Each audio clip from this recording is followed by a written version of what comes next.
Jackpot!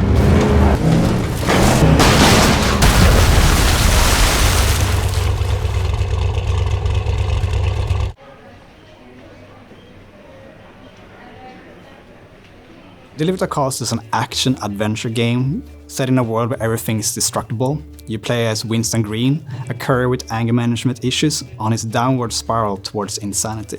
My favorite vehicle in the game at the time is the dune buggy. It's quick, it's small, so you can take quicker turns, stuff like that. Easier to take sweet jumps. I really enjoy, cruising around on the beach, having a sweet time. The player car by far was the most difficult one to make it feel like it was adequately easy to handle. It would work in all gameplay scenarios. It is driven by physics, so that would have to be sort of tweaked as well. The car is made up of 30-something pieces that can fall off, so that was obviously a challenge to not get them stuck together and sort of glitch out, and just generally make them feel good, especially when the car crashes and blows up and pieces fly all over the place. There were a lot of different things with the pickup truck that was challenging to make it feel as we wanted it to feel. The story behind the location in the game is that we wanted to have something that was similar to Key West, Hawaii. So that's how Saint Monique got started. And then we wanted to have something that has this typical American dream feeling. And that's why we created Shellington, which has this, everything is perfect. There's this white fences and all of the houses look very neat and tidy. But then we also wanted to have a darker feeling. And that's why we created this more noir type of city, which is called New Reed.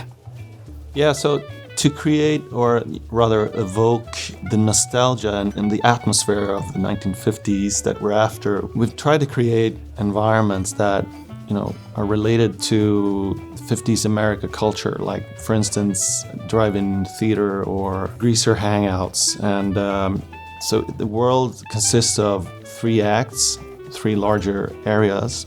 Each area consists of, 5 to 8 smaller worlds that we call dioramas. Both dioramas and the acts will have profiles or, a theme of their own that will make it stand out and give it an experience of their own.